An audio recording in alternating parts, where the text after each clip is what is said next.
Hey, folks. Hello. How are you all doing? Well, we got ourselves here a first today. Mm-hmm. Our second first, I guess. I mean, technically speaking, for today, yes, but they don't need to know what way we things. Yeah. You'll find out soon It's a enough. trade secret unless you decide that you want to pay us $50 a month. Really plugging that Patreon, aren't you? You can pay us to be your friend. I don't We're like prostitutes, but with friendship. Okay, I'm gonna stop you right there. This is your channel, so I'm just a guest. Good point. Anyway, we're actually reading something written by a friend of ours. Mm-hmm. This is written by a friend of ours. Michael was okay with us using his name, so Yes, he did I say think that. she'll be okay. I mean, they're married. Let's just use her screen name just in case for privacy's sake. Think so? Yeah. All right, our friend. I'm gonna go into the thing because I do believe that shows me Nixafeld. Yes. A little background on this. Michael is one of the friends in question who I knew in high school, and we have recently reconnected and been doing some bi-weekly D&D together. Yeah. And I have met his fiance and now wife, Nixafeld, who is also an amazing and awesome person, and I love both of them dearly. Yeah. So she's a lovely lass. So to put this into perspective, this is something Nixa wrote years ago and has given us permission to read. 2007. Yeah, so like 13 years ago now. This is how you circumvent having to pay $20 to get us to do something. Nepotism. But yeah, you have to be my friend. Hey, some of the commenters might think they are your friend.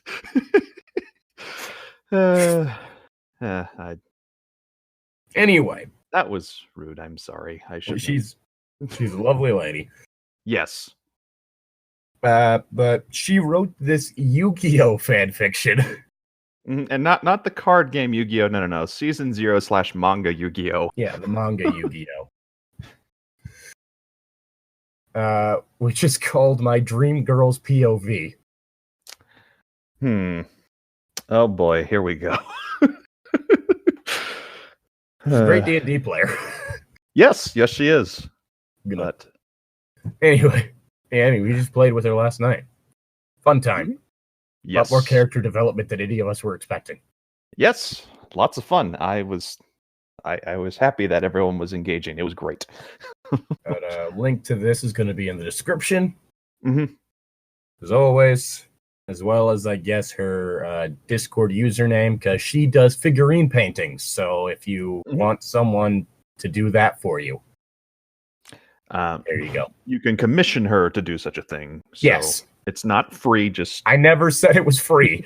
I know, and I'm just clarifying, it's not free. If anyone expects shit to get painted for them for free, they got another thing coming. I just want to cover all the bases here, just saying. All the bases for any fucking entitled idiots out there. Holy shit. Anyway, chapter 1. Oh god, it's second person. She told us this. Did she mention it was second person? Yep. Oh, I was not ready for that. Okay. I am not ready for second person. Mm-hmm. You sat silently where you always were beside the throne. You're a slave, but you like it. But you like it this way. It's easier than what you've been doing before. Oh boy. One of these. Oh. Speaking of love on a leash. Spoilers, Llytic. Oh. Well, if you were in the Discord, you'd already know. The Pharaoh sat quietly, staring ahead boredly. Sometimes he looked at you, and he had a different look in his eyes. You could see the desire to duel. Hence the dreams you've been having lately about what that emotion in his eyes was. Once he'd actually asked for your name. We're almost too scared to answer him because he could easily destroy you. Fucking hell. Was not ready for this. I think more than anyone we've had before, this one might break me. It's the second person, honestly. Maybe. Anything else? Well, that and the weird power play shit. But anything else? It's only 4 chapters. We'll be fine. But then you managed to stammer a reply nonetheless. He'd smiled then, which was even more terrifying than his eyes. Color of the Pharaoh's eyes. It's a good question, actually. I think they're brown, but I don't remember. Terrifying brown eyes. Burning brown eyes. Today was different. Puppy noses. He'd been looking at you more frequently than normal. You could feel the tension in the air, and honestly, you're afraid of what he was going to do or say. As time passed, you wonder if he will say anything, but after he sends all the guards and the priests away, you know the event you've been waiting for has come. I can feel it calling in the air. Oh, Lord. Stand up. He said to you, watching with those purple eyes. Okay, I guess there we go. His terrifying purple eyes. The scariest of colors. Symbolizes death in some African countries. And my mom's favorite color. Thanks for sharing. You're welcome. Listen with emotion unknown. You do as he commands and stand as gracefully as possible in your rags. Again, the second person thing. I'm now just stuck imagining myself in the slave Leia costume. Oh no. Is that going to be the thumbnail? You see, this is why the second person one, the second person perspective, is throwing me off so much. Because I'm imagining me in this situation. And I'm not. Dear fucking Christ. He scanned you slowly like he was committing every inch of you to... You twitched nervously under his gaze. Like what you see. I mean, with the horns, I already halfway have the buns. Oh Lord, this is going to be a thumbnail, isn't it?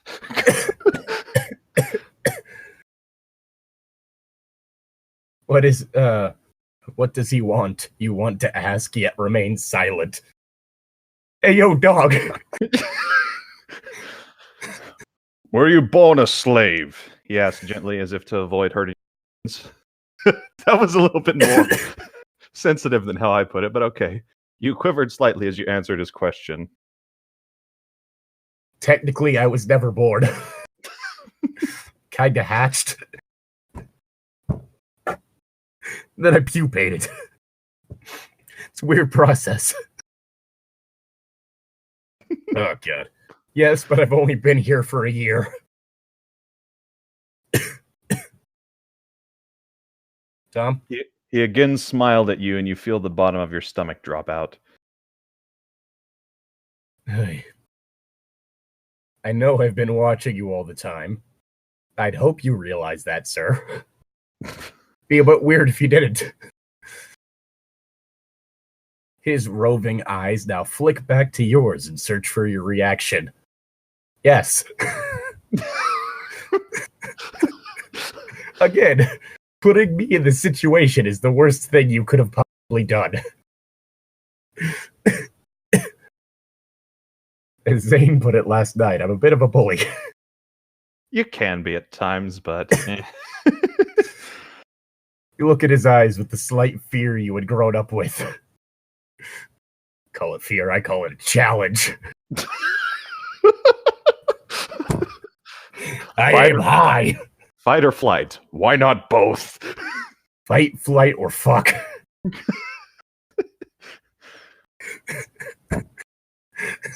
Just that life or death situation starts stripping. 100% barred through and through. He stood and moved towards you. You stumbled back into the wall, afraid of what he was doing. He moved again, putting his hand on your cheek. Hey, hands up here. You look away, frightened of what he was, of what was happening, and touch. You don't look like a slave. You look beautiful. Okay, one, those are not mutually exclusive. I'm not going to say anything more because I'll dig a hole. You traced your jawline gently. You might want to be careful. You might get yourself cut doing that. I'm not saying I'll stab you. I'm just saying it's a very sharp jawline.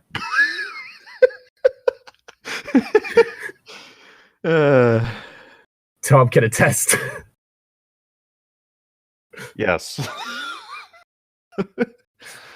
He was silent as he moved closer. You're so beautiful. He leaned I know it. He leaned in and pressed his lips to yours. Well, at least she used you correctly. Or the correct of it.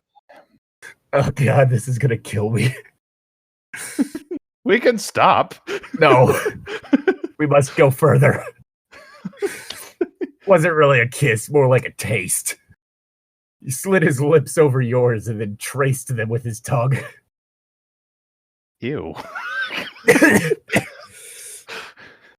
He pulled back a little, resting his forehead against yours. He let out a pent-up breath and a low sigh. He sounded so content, so happy that you relaxed a little. Did you make sure to brush earlier today? Kind of smelling something here. Again, it's the same as when you have like a milquetoast protagonist. Mm-hmm. It's like, oh, you're supposed to like be able to transplant yourself onto them. It's like, yeah, that doesn't work.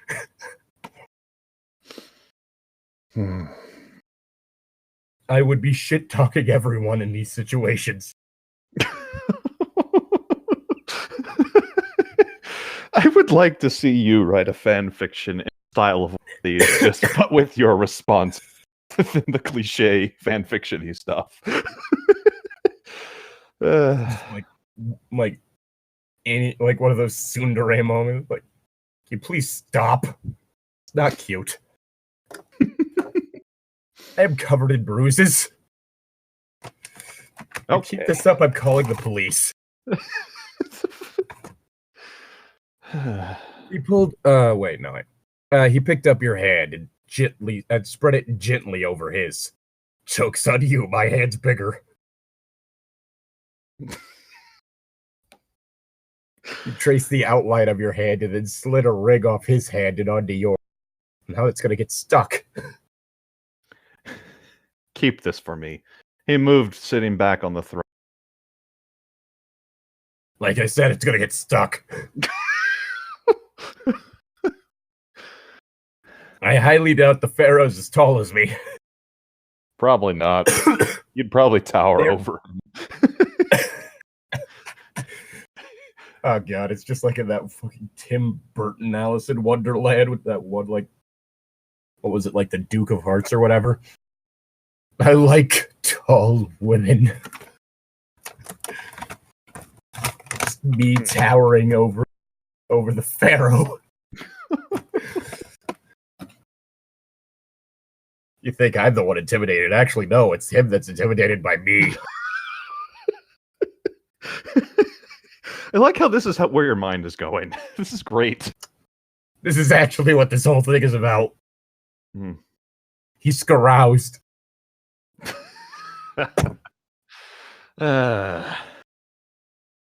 You shivered and sat back where you were before. Why did he do that? You wonder in the silence. Yeah, way out of his league. The priest came back and the guards eventually filtered back too. Time passed, but when you're a slave, time doesn't really matter. Apparently it doesn't whenever you're a slave who doesn't do much but just sit in the corner. Yes, this is our quarter slave. She sits in the corner. She's in timeout. What happened? She didn't stand in the corner correctly.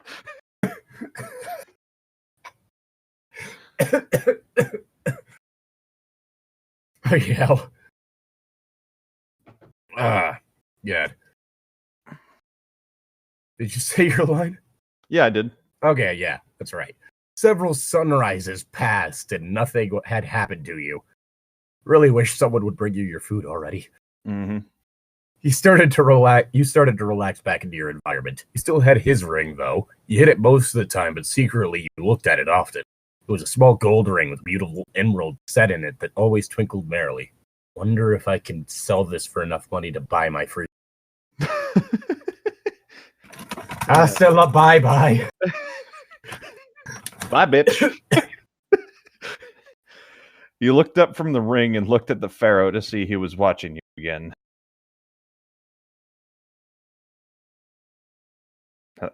Did I come through? Hello? Can you hear me? Yeah, you came through. I just had a donut hole in my mouth. Ah, okay. I was afraid there for a sec. A shiver ran up your spine and down your front. Just made a full circle around you. You looked around in desperation and realized that the priests and the guards are gone again. Your eyes widened. Okay, I will say that she did tell us this is, like, there are no actual sex scenes. Don't worry about that happening, folks. Mm-hmm. I really don't need to deal with a second-person perspective sex scene. Yeah, that would be uncomfortable. Yeah. The pharaoh stood again and moved towards you. It's like role-playing with someone who doesn't seem to realize you're supposed to let the other person control themselves. It's not fun. Very much not fun. Doesn't sound fun. No. Which one was it? Let's see. You were at the why are you? Oh, yeah. Why are you running?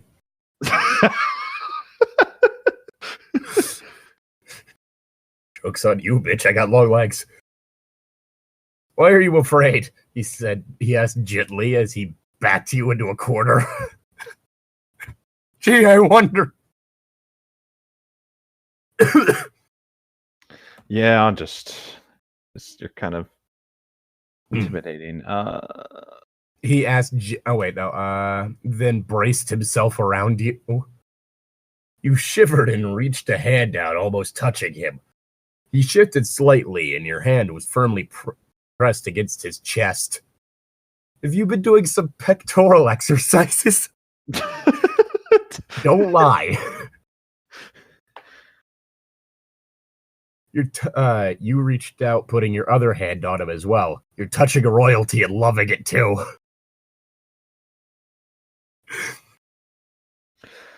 I thought we weren't supposed to touch the art in the museum.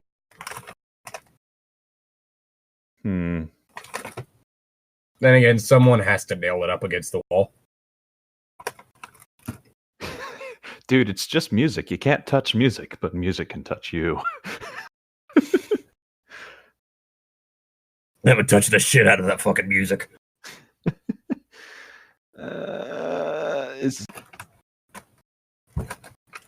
No one tells me where I can't put my hands unless they're referring to their own body. Yeah. Where were we? I lost my place. He sighed. Ah, there we go. He sighed. Please don't be afraid of me. I'm not going to hurt you. No, you don't understand, man. I'm not trapped in this corner with you. You're trapped in this corner with me.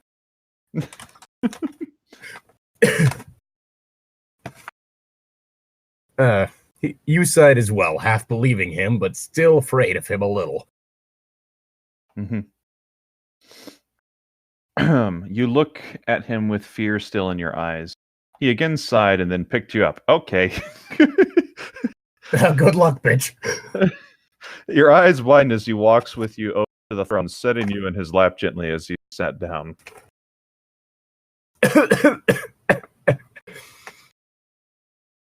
He brushed a stray hair out of your face, and then started to stroke your hair lightly. You're lucky I'm relaxed about people doing that. You lay as still as possible, causing the effect of a board on his lap. Mm-hmm. And that's an awkward sentence. The Pharaoh smiled down at you. Oh, goddammit. Relax, you're stiff as a board. Yes. Yes, the narration just told us that. Thank you for reiterating, Pharaoh.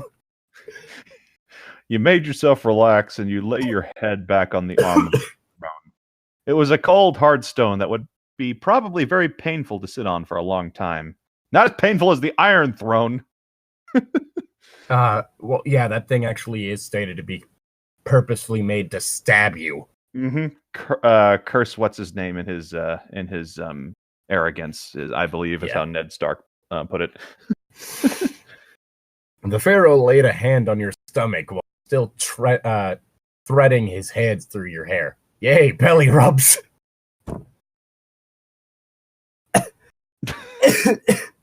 A priest walked into the throne room. He paused the door when he saw the Pharaoh with you. He gaped, then regained his composure and stepped forward, bowing. I just imagine he just like turns around, shuts the door, leaves. I mean, I'd expect that, like, with royalty and slaves, that sort of shit would be commonplace. Mm-hmm. Just a hunch. I mean, yeah, I think it would be funny too. Just like, yes. Yep, sorry, peace, I'm out. Whoops, I interrupted something.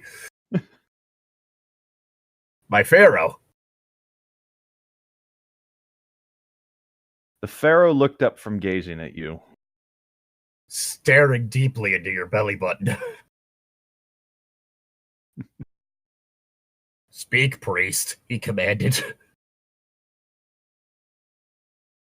The priest made his report, but you weren't really paying attention. You were concentrating on the feeling of the Pharaoh around you. Legs were muscular, chest. You quivered at the thought of how stronger he's.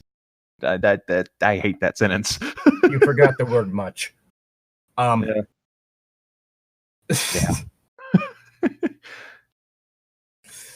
Now I'm just trying to remember if the Pharaoh was indeed ripped in the manga.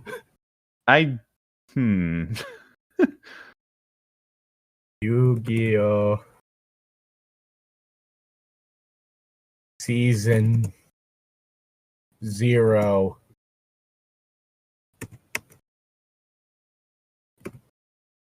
Pharaoh.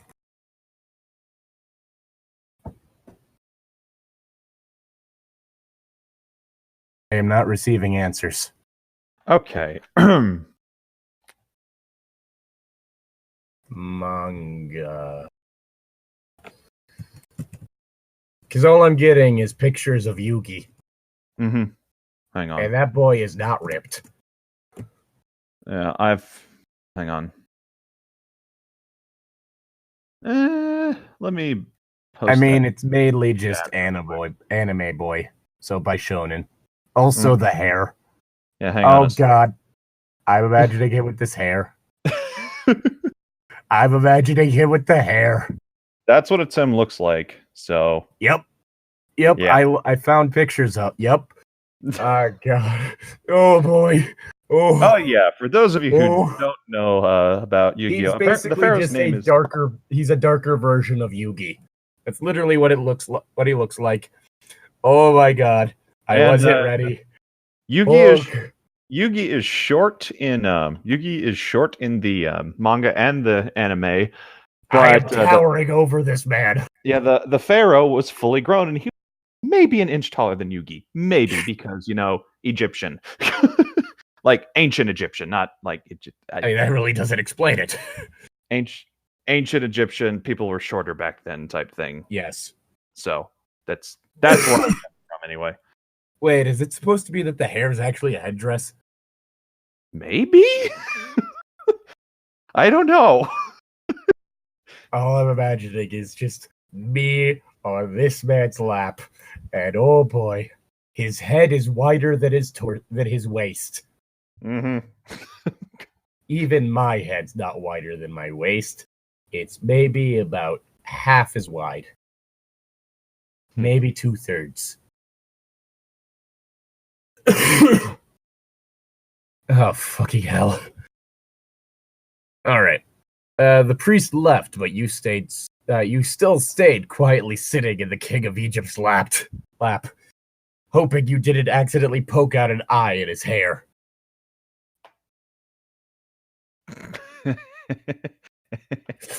That's what the fear was earlier.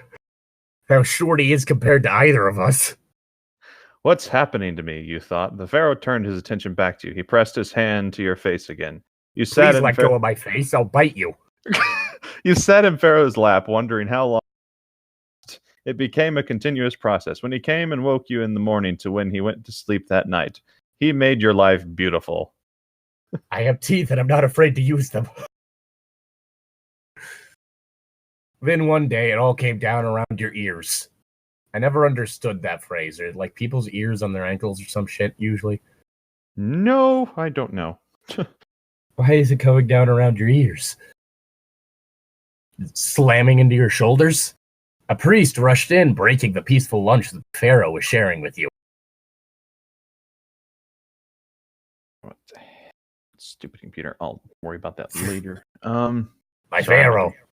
Yeah, my Pharaoh. The priest sounded fearful and tired, like he's been running. A good chance of that. The Pharaoh's head snapped up, to look at the priest. The priest irritated interruption that he was. Irritated eruption. What is it? The Romans, they've come. The priest reported, the fearful rush. The Pharaoh's face paled noticeably as he calmly picked you up and set you beside the throne. He stood defiantly. Again, I'm just imagining him picking me up. Is it under the arms or bridal carry? Because either way is hilarious to think about. I mean, Under the arms, I'm just imagining my feet trailing on the ground. Mm-hmm. Like he just lifts me off my heels. He lifts me onto my tiptoes. Oh, hello? Oh, okay. Bridal carry. I'm longer than this man is tall. That would definitely be an interesting image on that one. Someone tried to make a crucifix, but they inverted this. Like they used the wrong sticks for the wrong parts.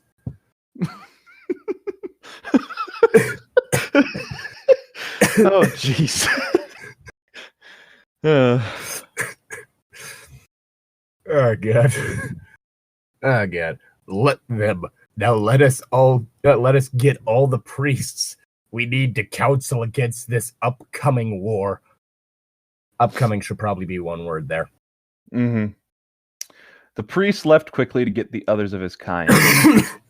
Priests are a different race, don't you know? Yes. Yes, the noble priest race. That's my next character in D&D. So dignified. A priest. Okay, what race? Priest. Priest. But I'm gonna be playing a ranger, a priest ranger. What? Oh god.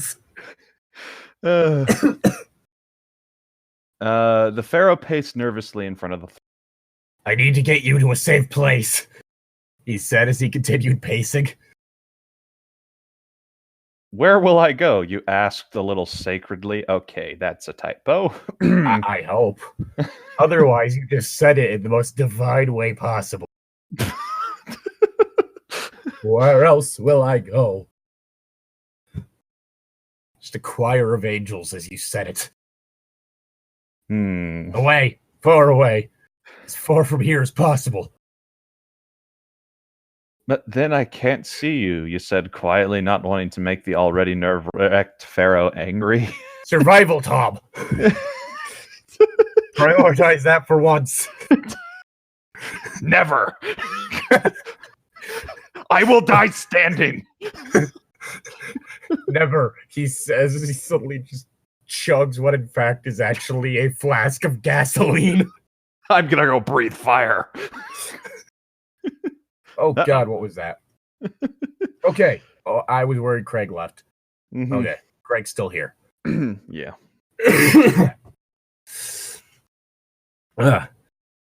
The pharaoh leaned down and kneeled on the floor in front of you. He now reaches up to the shoulders of my sitting form. The top of his hair reaches my eyeline.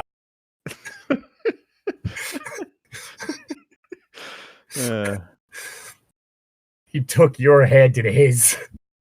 It dwarfed it. I know and I'll miss you dearly, but I must do this for both of our sakes. I promise that after this is over, if I'm still alive, I'll find you. I promise. Just look for the hair. The priests rushed in and the pharaoh left you sitting there. Unfortunately, you were still chained to the wall. A table was set with maps, and so the Council of War began. The pharaoh and his priests talked in whispers, making it impossible to hear them from where you sat. You waited fearfully. The pharaoh called a guard and whispered something. The guard looked startled and looked at you, then listened again to the pharaoh. When the pharaoh finished, he turned back to the priests. Let's see. Another guard came over and held out a hand to help you. You took it slowly and stood up. It was unheard of for a guard to help a slave. You were nervous now. You were about to be loaded into a cannon and fired at the enemy. Why is that where my mind went? I don't know. I was wondering the same thing, but you asked the question first.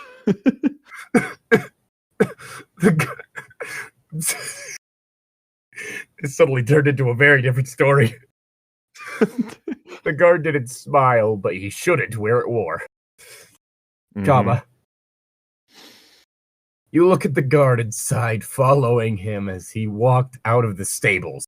A horse was prepared, and the guard put you up on it quickly.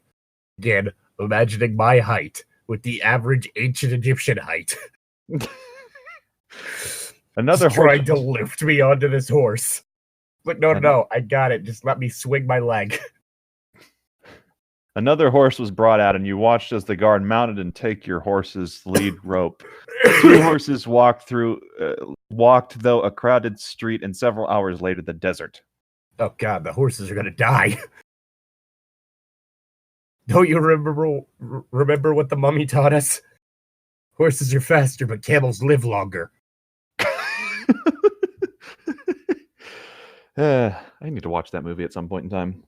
You have not? Oh, okay. I was gonna say next time we hang out, we need to binge watch The Witcher, but no. Apparently, we need to binge watch the Brandon Fraser mummy movies, including Tomb of the Dragon Emperor. Fuck it, sure. Okay, I'll have to get them first. I have more ready access. You have Netflix. Yes. So wait, is it on Netflix? Probably. I might watch that tonight. Then we can. Okay, fine. We won't watch it together. Okay, then we can binge watch either The Witcher or watch it together. Fuck. I really want to watch The Witcher. Anyway, after the land of Egypt drifted out of sight, the guards stopped the horses. You notice it is sunset nearly. Oh God, it's gonna be freezing. He's merely stopping for the night. The guard helps you down from your horse. Again, all I'm imagining is my height okay, fuck. How tall were the pharaohs of Egypt? Let's go with that. 5'9". Okay. The average for American men is 5'10", 5'11". Mm-hmm.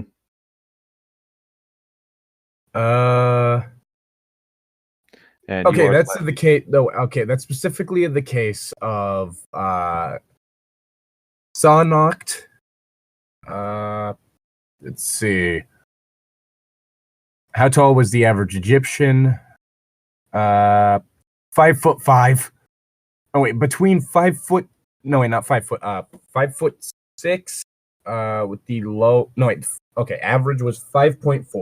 5.4 would be fuck. 14. Probably about 5'5". Mm-hmm. Yeah. So the average Egyptian was about 5'5". Mm-hmm. So this Yeah. guard likely kind of little. Small. I'm over half a foot taller than him. And he's helping me off a horse. Hmm. Again, this is the thing with second person stories. Mm-hmm. The moment you try to paint these situations, shit like this pops up. Where, let's see. Helps you down from the horse and helped you sit in the sand. Your legs felt wobbly after such a long time on a horse. Yeah, it's a shame they were saddles weren't a thing. Mm-hmm. Or they might have been. I don't know. Don't worry, you'll get used to ridding more often as we go, the guard said, staring into the distance. Oh, I love ridding.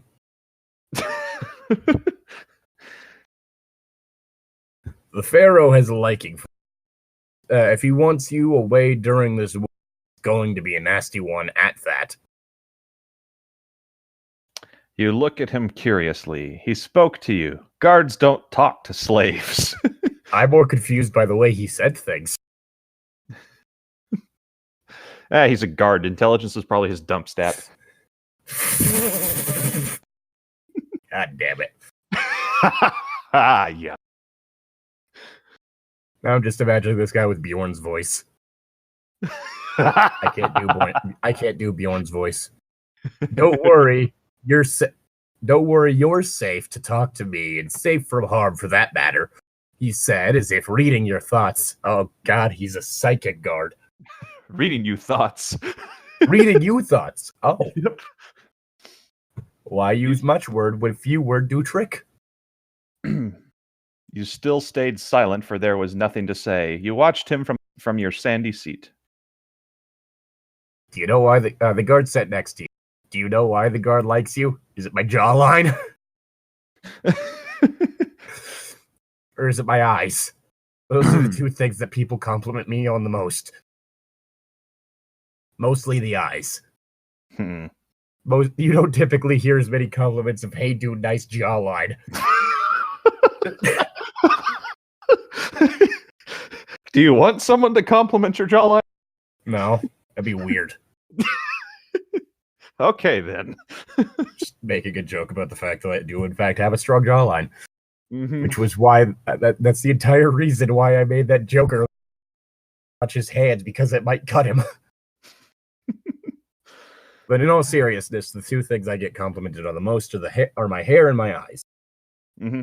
So, I'm guessing it was either the hair or the eyes. Mm-hmm. Did he refuse to shut up about them? People do that sometimes. He questioned, watching you with kind gray eyes. Yeah. Did you say, do you know why the Pharaoh likes you, or do you know why? That's what was asked. Yeah, okay. All right, cool. So it is my line. Sorry, Yes. Yes. You drew off warily staring into the sandy expanses, remembering the month you had spent in love. Your heart throbbed painfully. Remembered his last words to you. It's time to duel. I'll never forget them. Now I'm just imagining a Roman priest having a duel with a Tim from Yugioh. All his decks are based off of just rip-offs of the Greek gods. Yep. Fun fact, it's not even that the Roman gods were recolorings of the Greek gods. It's literally that they forced other pre-existing gods to be into the positions of the Greek gods. Mm-hmm. Mars was originally a grain god. Wait, really? He was a god of grain and crops and that sort of stuff. Interesting. And they forced him into a war god. I mean, plowshares to swords. Might explain why he was less hated by his family than Ares was. Yeah. 'Tis better to be a warrior in a garden than a gardener in war? Let's see.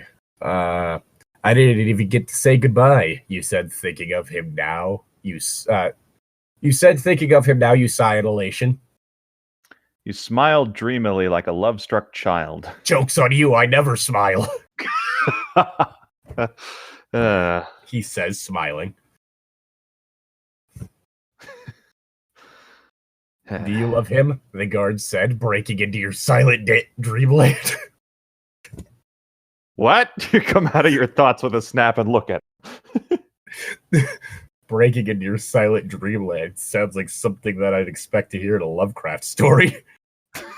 The Silent Dreamland. Fuck it, I want to try to write a Lovecraft story called The Silent Dreamland now. I'm just imagining like an eldritch abomination. Basically, it's almost like they thrown a brick through your window, but the window is actually your dreams. Oh, fuck, that just reminded me of a video that I need to show you. It's an ASMR that's absolutely hilarious. I'll show it to you after this. I don't like ASMRs, but okay. Well, you're gonna love this one. Oh, no. Yes, I think I do now that you mention it. I've never seen anyone with hair like his. I hadn't thought of that before. I smiled. You smile. Holy shit. I keep wanting to switch it to first person. Mm-hmm. You smiled. I'm in love. Yes, that's what it is, love. You fell asleep quickly with beautiful thoughts of your newly discovered love. Let's see how many times we can use love in a sentence. Marriage. Marriage. I love that movie so much. 2. Yep, wait, am I thinking Princess Bride or Spaceballs? Princess Bride. Spaceballs. Okay, that's right. Spaceballs, it was like a overly priest. All right, just someone marry someone. Chapter 2. You woke the next morning to the guard's insistent prodding. Oh god, that's not a stick. just poking the slave with a stick or like the butt of his spear or something. Like, hey, you awake? Hey. Just imagining the whole joke earlier about grabbing my face, just bites the stick. Wake up.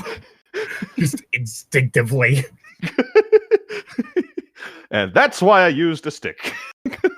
We don't have all day, lazy bones. Let's get up now.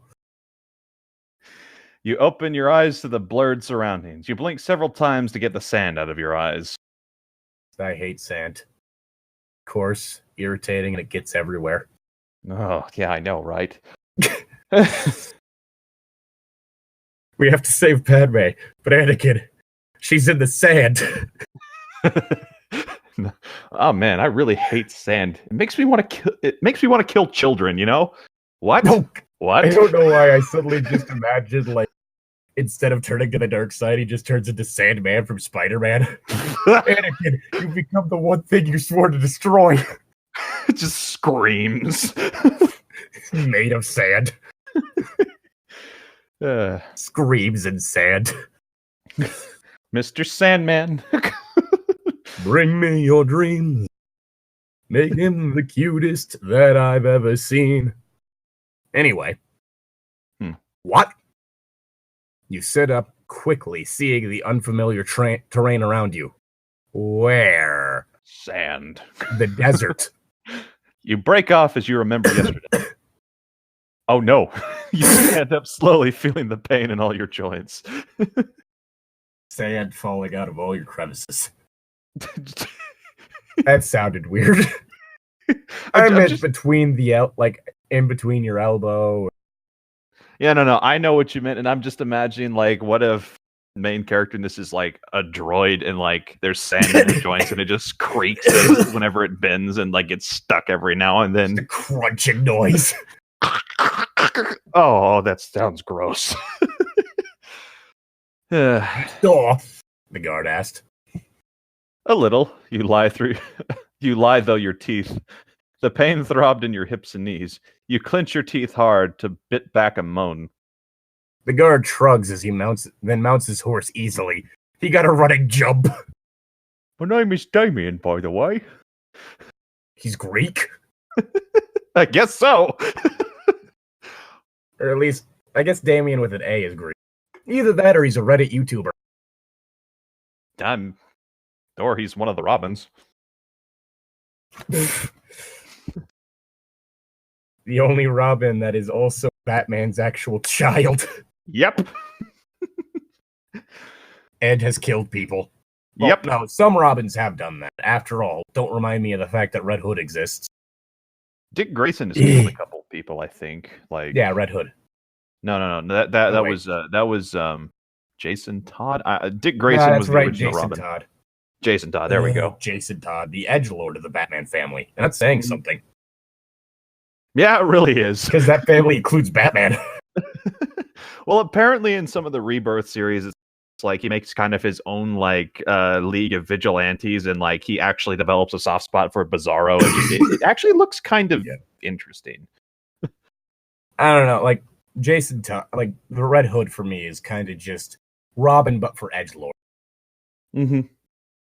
Like that's the feeling I always get with him.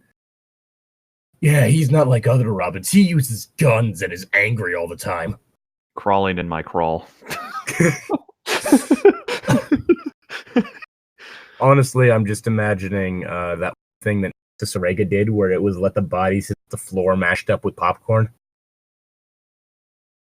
Like the song Popcorn. Do do do do do do do do do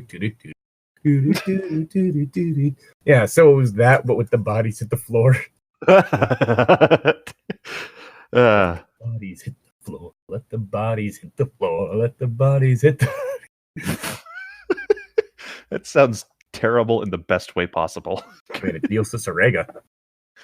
And the only people that rival him are people like Pluffleduff and Magic Mike. And I already showed the Magic Mike's Welcome to the Black Parade, but it's a normal video. Okay, yeah, I know who you're talking about. When I was a young boy, my father was a young boy. Yeah. Anyway. Think it's your line. Yes, you nod and pull yourself onto the horse. Your raw thighs burn at the friction your seat causes. Clinch tighter, crushing the life out of the horse. Oh no. Oh no. You hiss in a breath and hold it for staying still so the pain will subside. Let's see. Let's get moving. We'll find shelter, then sleep the rest of the day. We're going to travel at night from here on out. It's easy to get lost in the desert, so we'll use the stars as our guide. I don't know why now. I'm just really tempted to give like the perspective character the Reginald voice.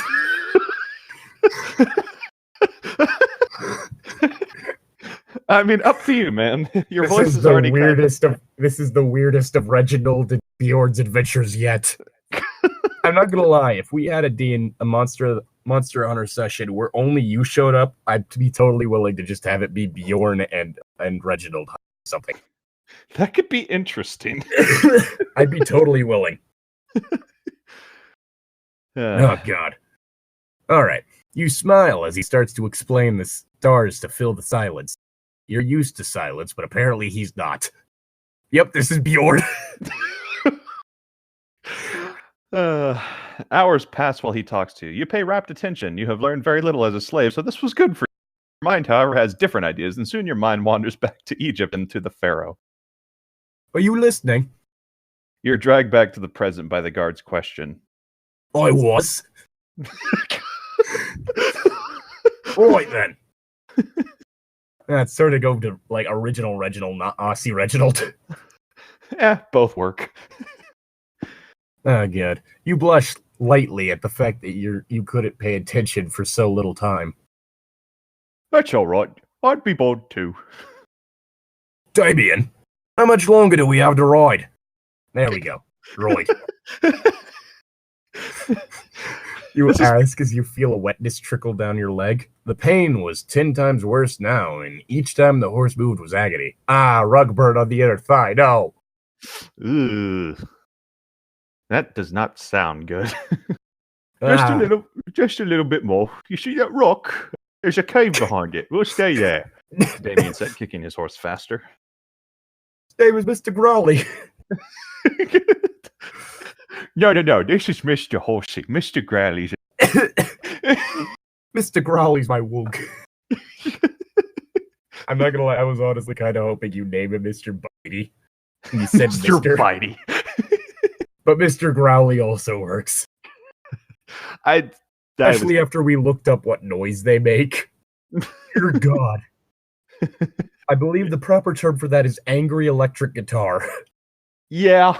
It's like, it just reminded me of this one thing. It was kind of like took that whole mockumentary thing that you see with like dinosaur documentaries sometimes, and did that in like a book form to where it was like a whole bunch of. It was almost like researchers' notes, like field researchers' notes.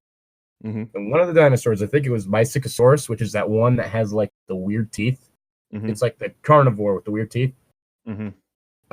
It stated that its call was akin to an electric guitar screaming in pain. Huh. Yeah. That is a descriptor that has never left me. Because that is an amazing description for a sound. How do you spell Mysicosaurus? Sorry, I just want to look at like a reference. I'm having trouble remembering what it is. I found Mesosaurus, but that's something different. Well, it would help if I could spell. Oh, Messiacosaurus. Messiah. Masiaka Saurus. Okay, Saurus. Mesosaurus. Alrighty. Oh, that one. Okay, yeah, I know. Yeah, those teeth. Okay, because the art in that book was done by a specific artist who's like a really good paleo artist, and I can't remember his name. And through Google Images, it's not showing me that guy's drawing up. Because it was kind of funny, because that guy also did the art. Hold on, I'm going to get it, because I own this book. It was made a few years back, or a few years, I think it was like 2010. Give me a sec.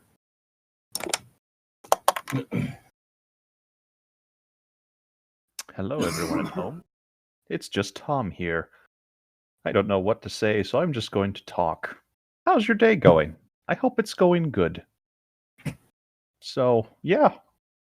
You're having a hard day? I'm sorry. Remember, it'll get better. And, and if you continue to have a hard day, just remember that, I'm rooting for you, so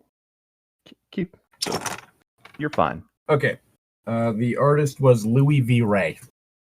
Or Louis V. Ray. One of the two pronunciations. Okay. Luis V. Ray. Okay. And the book, because this book, the one that I own, is Dinosaurs: Complete Encyclopedia for Dinosaur Lovers of All Ages, and published. Oh, is it the one where it's like trying to bite the fish? Yes, that one. Okay. You know the picture? Yes. Oh, you found it? Looking at it. I think 2007. Okay, I was off. Hang on a second. Copyright date, anyway. But yeah, which it's like a whole thing going through. This one? Yeah, that picture. Okay. I love that picture. It's a fuzzy dinosaur. Oh yeah, Louis V. Ray draws him with feathers. That's cool. Yeah, because that other book was actually kind of interesting because it did like that whole thing, like you see with like those different mockumentaries, but it went a lot more in depth because it was like notes and all that sort of stuff. And so it was talking about like the different behaviors of, like between the males and females of different species, basically treating the whole thing as if someone was actually out in the field observing this. Okay, that's cool. Like, I like with that. Tyrannosaurus Rex, it was mentioning that there was a much larger polar species. Oh yeah. Like a lot of it was speculative, of course. Like none of it is something that's supposed to be taken at face value. But it was honestly just really well done and all that stuff. Like, anyway, not what's important right now. What line are we on?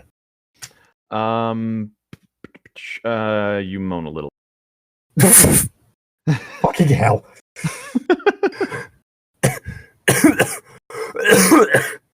You moan a little as your horse increases speed to match his horse. The searing pain pulses violently with every stride. You arrived at the cave, quivering with pain. Damien helps you down slowly and lays you on the sandstone. Should have told me if you should have told me you were hurting this much. I can't do Bjorn's accent. You look up at where he's looking and see the red stains on the saddle. Oh dear. I'm sorry, I didn't know what to say. Damien leaned down and touched your thigh lightly. At this contact, you hiss violently as pain shoots up your spine. He pulls his hand away and it's covered in blood. Ooh, that does not Gee, sound I wonder good. why. I think I've got something that might help. Yeah, because I think for me it starts to turn a lot more brummy. A little bit. Sorry that I chose such a weird accent. Well, I think you chose like what? Something like Icelandic? I don't know what I chose. I just kind of was like being like, oh, what would a simple-minded character be? Wow, way to just stereotype an entire region. I'm okay. I just okay. I based him off of okay. There was this one movie called Flushed Away. I think what it was, and it was about like a rat who got flushed down the toilet and found a hole. Flushed Away. Okay. Yeah. So are you thinking the big rat? Yeah, that was who I was. Yeah, but yours sounds more non-English. Yeah, because he was very much English. Mm-hmm. And I was trying for English, but I can't do an English, so it kind of turned into what I'm doing. It kind of turned into what I'm doing. No, that's good to know. It's always good to know what accents you can and can't do. That way, whenever you get asked for, say, an acting gig on you can do, you don't end up with something you shouldn't. You know, like Tom Cruise trying to voice a Nazi soldier. Are you talking Valkyrie? Yes. Okay. See, weirdly enough, I'm lucky that I can do a convincing English accent. I can kind of do something. I could kind of do something to the effect of it, but at the same time, it does not sound entirely English. Good lord!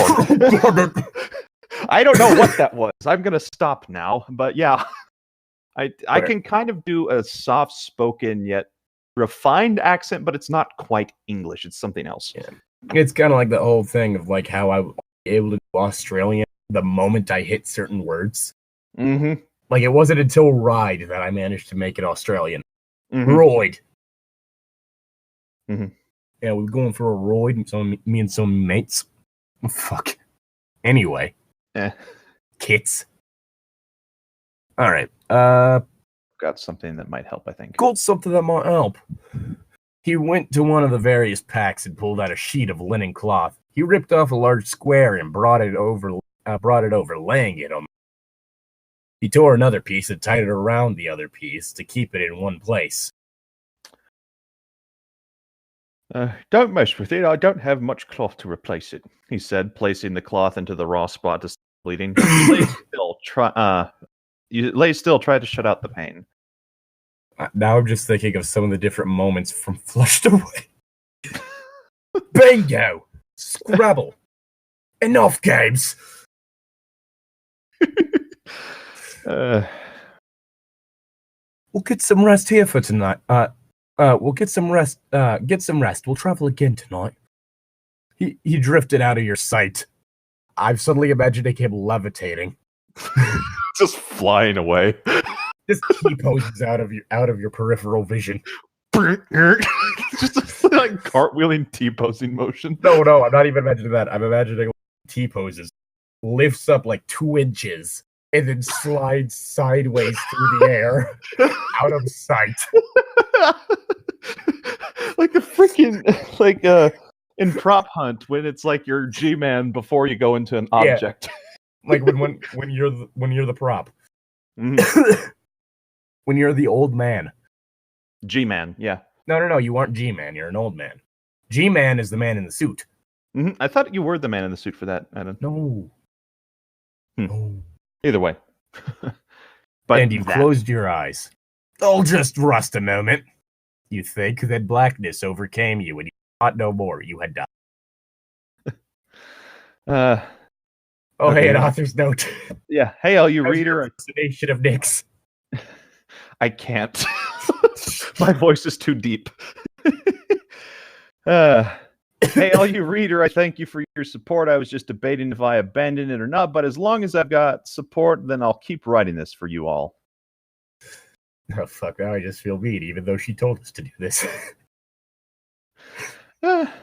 I'm actually enjoying this story. It's it's not bad. I mean, it's not good, but it's not bad either. Yeah. I mean, I think part of it is just the second person perspective. That's what's making this the most entertaining. Mm-hmm. You woke again to Damien shaking and pleading you to get up. Oh dear. You ended up biting a chunk out of the hilt of his sword. He helps you onto the horse in silence. He looked happy, but he was giving you a strange look to up to the stars outside. Do you love them? You ask shyly. Oh man, no Reginald voice. I would try and fail, dude. I'm sorry. I couldn't do Reginald justice. I love the fact that I was like, what is the first voice I could give to a feline? All right, you know what? Do you love them? Yes. See, I just totally butchered that. I'm sorry. Yeah. Wasn't quite over the pond enough. Yeah, Damien smiled at you. Yes, I've loved the stars since I was a little boy.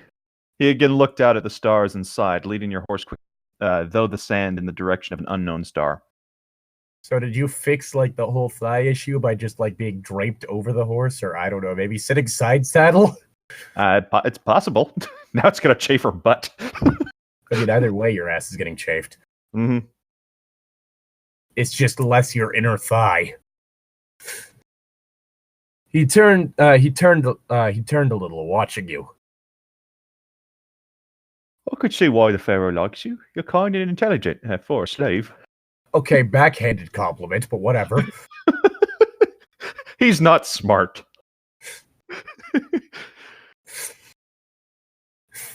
He turned back to his love of the stars. You smiled his back, yet say nothing. The trip went on in friendly silence. You and Damien seemed to have begun forming a bond. You move your horse up next to his. Which star are we following now? Oh, God. Your eyes shine in slight happiness as you ask, cocking your head curiously to the side. Okay.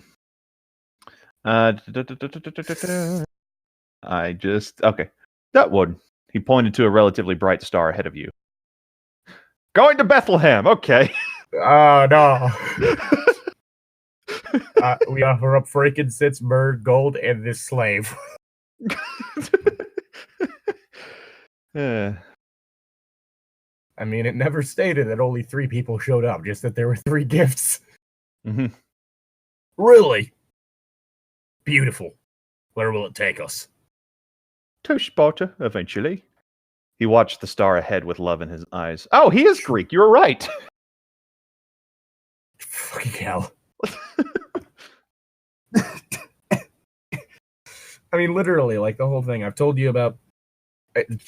People listening are going to have no idea the character I'm talking about. Like, but with like Damiana, literally what I did was looked up a whole bunch of female Greek names, and one of them that came up was a female version of the name Damien. Mm-hmm. Fun fact, it means tamer. Which, granted, if you're going to deal with Tony. Oh, jeez. Can't stop, won't stop. Then again, they're both kind of chaotic, stupid at times. It's kind of why they stick together. Adorable little artsy jocks. Mm-hmm. Which, yes, I do say ironically, because best word I can use to describe little. Alright. I used to follow this star all the time when I was little. He mused, reflecting on his past and fondness. That just reminded me. I looked up like a Greek accent to see if I could figure out how to type it out phonetically. Mm-hmm. Because one of the things like I'm like doing with characters is making sure that the accents come in through type. No one has just a non-phonetic voice. Mm-hmm. Like I'm not doing the whole thing of and here's the main character whose speech looks normal because he is main character. Like I don't like like I'm not doing that. Mm-hmm. At least where I can like if I can have it to where just from the way that it's spelled or like how things are abbreviated or sentence structure or stuff like that. Mm-hmm. If I can get that across, I'm doing it that way. Okay. And the Greek phonetic accent sounds like if you were to just I think there's a few things where it's maybe if you stressed a certain letter. Mm-hmm. But even then, most of it is, oh god, this would just be spelled like regular English. Mm-hmm. Anyway. Yeah. Uh, Oh, it's my line. Really? Did you do it lots? yes, I remember once I was. Fuck, he's turning more Londoner. If you want to give up on the accent, that's posh fine. English. I remember once when I was I was 8 at the time. I had a little star chart my dad had given me. He was a scribe, so had all the sorts of things like that around. Had all sorts of things like that around. I saw a star on the chart that wasn't in the right place at the map, so I thought to follow it to move it to the right place. I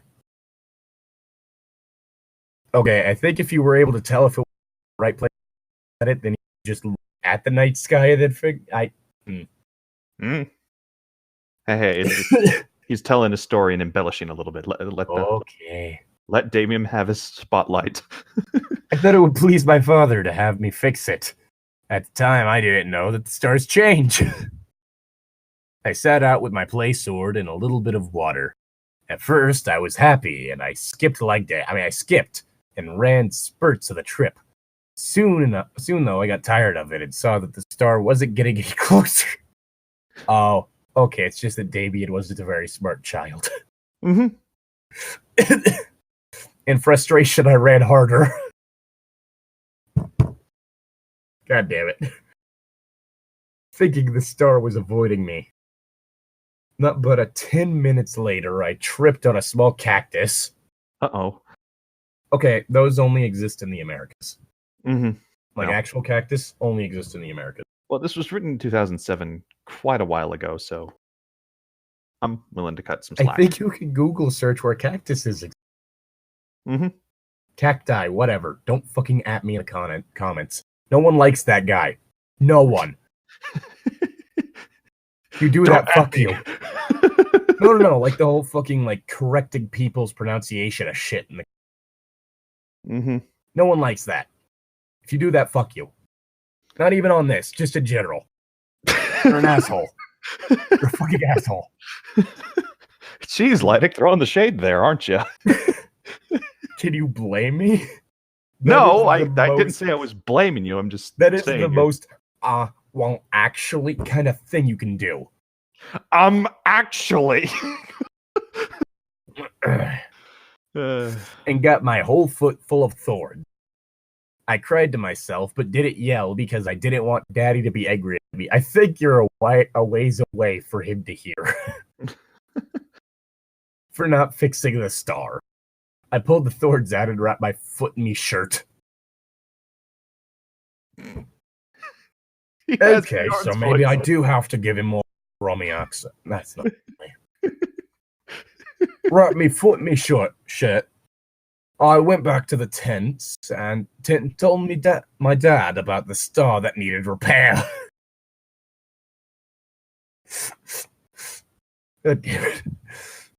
My dad just smiled at me and told me the star moving around told me to start moving around us, and that the chart was from a different time. I burst into tears then and told him that about my poor foot. He asked me how I found a cactus. My dad looked a little surprised, but helped me clean it and made me Scott. You laugh a little at the funny story. Slave, and even I know that cactuses are in Africa. And just so you know, I am fact-checking myself right now. Okay. You must have been one cute little kid.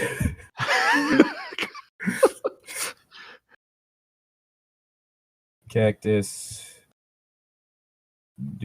That Digimon. What? Distribution. Yeah, there was a cactus Digimon. Yep, just the Americas. Okay. And wait. Let's see. Except for the relatively recent spread of Ripsalis baxifera to parts of the Old World, cacti are plants of South America and mostly southern regions of North America. And let me tell you, when you are in a pine forest in Wisconsin, the last thing you expect is to look down and see a cactus. There are panniers up there. Mm-hmm. But yeah, so except for an invasive species right now that's in Africa, including it's in Central Africa, South Africa, and Madagascar. Okay. Yeah. But other than that, and by central I mean north, south, central, not east, west, central. Okay. But other than that, no, there's no cacti in Africa. Yeah, so Northern Africa, nope. No. Anyway, you said smiling at him opening. Opening what? Opening up, maybe? Talking about stories? I don't know. Opening my paper skin to expose my lizard. What? What? I'm just going back to that lizard man discussion we had in the chat. Two female lizard do the conspiracy theorist style female lizard man have tits. I leave this up to you people I leave this up to you listeners. Well, apparently they can pass for humans wearing what's essentially the same mood. Okay. So that means that they're pretty close to human looking. So do they just, like, the ones that are, like, do the women just wear, like, falsies when they're in public, or what? Is the whole aliens thing to where they're not technically reptiles, but then that raises the question of why are they so similar to humans, and why do they have tits? Yeah, those are questions I never thought I would ask, and I still don't really care to know the answer. This is the real shit. Who cares about the firmament? The story had relaxed you a little. Wait, you didn't feel as afraid as you had. The story had relaxed you a little because it proved that he was as human as you were. I mean, if we're talking rights-wise, you're technically... Well, I mean... But, like, thinking about it, maybe the guards seemed like kind of alien things that were just machines of war as a slave who hadn't really known anything else, so... With their paper skin and lizard body. How did you come to be a guard? Damien smiled and started to relate a tale about helping a soldier out of the team. Several hours later, after you and Damien had exchanged notes from your childhood, you and Damien set up camp and ate a small cold meal. We have about 2 more months before we arrive at Sparta. Also, fuck, now I have to look up whether or not Sparta was still a thing during the... Was Sparta around? I don't think it was. They kind of burnt themselves out and died. If memory serves. They raged against the dying and the light. Yeah, they kind of disappeared. They were defeated in 371 BC, and they were technically politically independent until the Romans took over in 146 BC. Mm-hmm. So, who lived in a pineapple under the sea? Did the Spartans fight the Romans? There was a war between the two. Mm-hmm. Yeah. They In 195. Yeah, I think the Romans like crushed them underfoot. Like I doubt it, considering the fact that they stopped existing. mm-hmm. Oh, wait. I thought you said Spartans. Never mind. No. The Romans The Spartans crushed them underfoot and then disappeared. No. The Spartans were good, but the Romans had a very, very effective army. You're lying, Tom. Okay. The 2 months you had together were fun. Damien was nice and kind, and you learned all about his life and parents. He always told you More stories. than you ever wanted to know. He always sleep well for a while. He always told you stories, and you in exchange gave him pieces of your life, though not as fun as his life. It was something to tell. You had no mother that you could remember. She had died during childbirth. You had been told about. You had been told, but you're still not sure. As to your father, no one knew who he was. Your mother had not had a husband and had not even an interest in male, so they didn't know. Thus, with no home left and no father, you were taken to the slave trade and sold at the age of 5 to an old woman. She was your kindest master and was more a mother to you than anyone. She had raised At least she didn't try to fuck you. She had raised you from a child and loved you. That happiness you had there was not to stay, however, for as you turned 10, life was downhill. Your mistress had taken ill and was now bedstricken. The woman's daughter was put in charge of you, and she had no purpose for you, so you were put on the slave market a second time. This time, however, you did not fare as well. You had a terrible master. He was known to abuse and kill his slaves, and now in his hands you figured your fate had been sealed. You spent 5 years working hard under the hands of his taskmasters.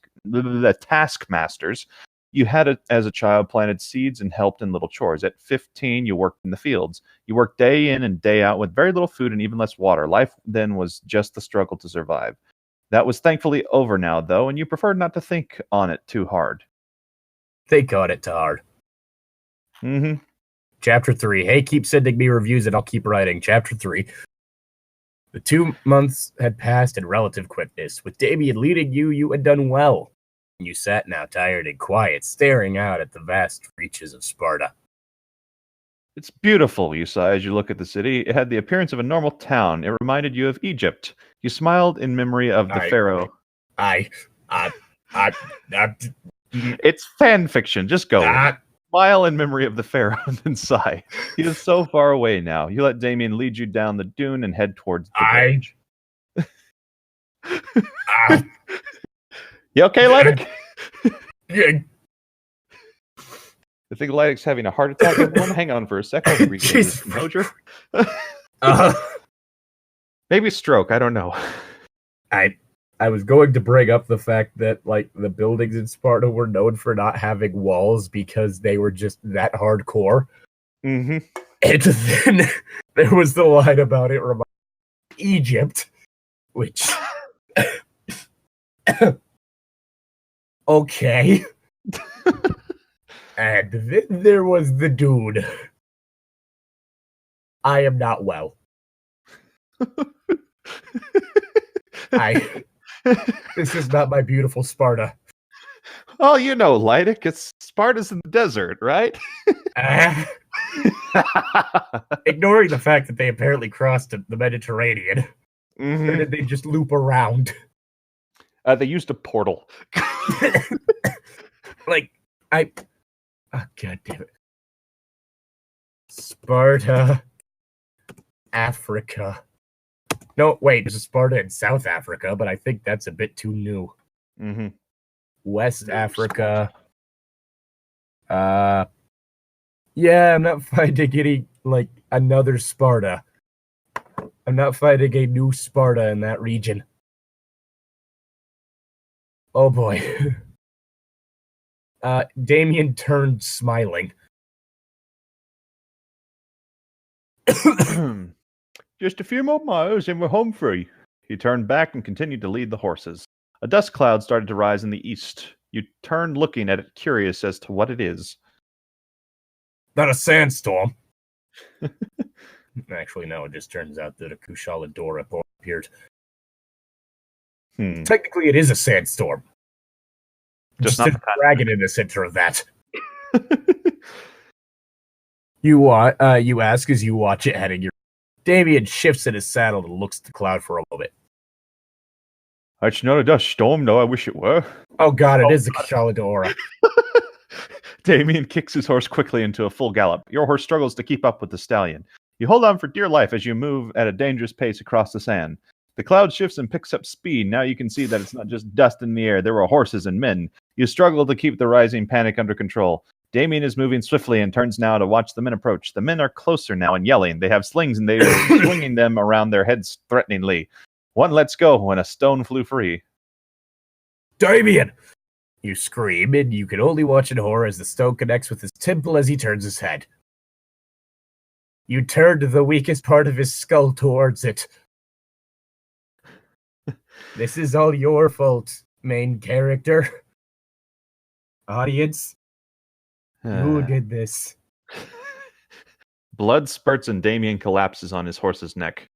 The horse, feeling the let up on the rein, slows quickly to a stop. You clamber down from your horse and move to him quickly. The stallion prance nervously at your approach, having smelt blood. You make comforting sounds as you again move in to see Damien. The stallion was tense but let you approach. Blood ran down the horse's mane and neck. You suppress a scream as you see it and try not to faint. You gently shake Damien.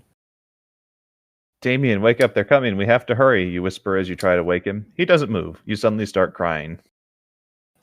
Well, this two-character adventure suddenly went horribly. Yep. Damien, please, wake up! Wake up! This is gonna be what happens the next time Bjorn goes down. Just a cat, like, if Bjorn actually dies, then Reginald's gonna be just holding his lifeless body, like, shaking him, like, wake up, please. It's gonna Come on, you big idiot! Get up! You've taken Wes. Oh, God, now I'm sad. I am too. You whisper as you try to wake him. He doesn't move. You suddenly start crying. Damien, wait, hang on. Now I'm just thinking of Evelyn. You went two Damiens. You went back up to the line that I read before. Did I? Yeah, when he still doesn't move, that was what you should have read. Right. Damien, wake up, they're coming. You have to hurry. No. You whisper as you try to wake him. Wait, no. No, I did read the second one. I read half of it. Yeah, you read half of it, and then when he still doesn't move, your tears become uncontrolled. Fuck, how am I going to see now? The writers had now reached them, your tears, and were circled around them, your tears, and smiling. One laughed. Damien, he mocked you laughingly. He's dead, sweetie. Oh, this is how you catch a pick in the leg. It's worse than that. He's dead, Jim. Fucking hell. He's dead, Jim. No, you're wrong. You cry as you sink to your knees. No. The men are all laughing now. One, apparently the leader, steps forward. All right, we need a stereotypical villain voice. Oh God, I just read his description. Mm-hmm.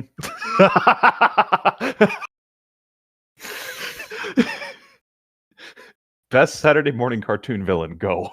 Nix, you're a great friend, great role player. Why?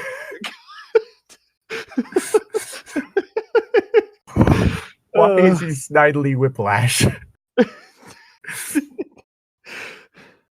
Girl, you're gonna come with us now, see? You look up at him. He had cold, hard eyes and a jet black mustache. You drop your eyes down to your lap and continue to silently cry. The leader smiles and tells one of the others to get you so they can get going. What about Damien? You ask tearfully. The leader pauses. The scorpions could always use a feast, he said as knocks Damien off his horse and hands the reins to yet another. The leader turns and dismisses you, riding out of the circle. You are suddenly grabbed around the waist and pulled onto a horse in front of someone. The 8-year-old tired of the bag of horse, the man says as he kicks the horse into movement. You continue to cry, ignoring the man in the dead body. Oh no. I don't know why. I'm just imagining that as like that feels like a comedy line. I don't know why. I don't know why. But I mean, the phrase you have ignoring the man and the dead body. You continue to cry. I mean, I can kind of see it Not if you necessarily like the continue to cry, but the ignoring the man and the dead body. Okay, yeah, I could see the man in the dead body, but like the continue to cry. It's like if you concluded that, I'd be like, dude, you have a much different sense of humor than I do. I mean, They I continue do, through but the room, ignoring the man in the dead body. yeah, Reaching that the does other sound like side that. and beginning to pull on the handle, rather nonchalantly as they did so. Anyone in here? They called out, seemingly oblivious to the man in the dead body standing behind them. Hey, why is this place so empty? All right, I'm just gonna wait out the storm here then. Yeah, that's a great idea. I didn't notice the man in the dead body. Yeah, that's a great idea. You hear a voice behind you. I think so. Continues into the hut. Yeah, I think so. Is the same voice, but putting on a voice. No. Yeah, that's a great idea. I think so. No. Just yeah, that's a great idea. The voice behind you. You answer. I think so. Go into the hut. No. I'm not imagining them saying I think so. I'm imagining that the person is using the dead body as a puppet. Yeah, I understood where you were going from. That's not what I was going for starting out. I'm just imagining them. I think so. And I think so. Not even hiding well the fact that they're like doing the voice, like the side of their mouth opens up. Well, I think so. just completely ignores the noise. Huh. Bit windy in here.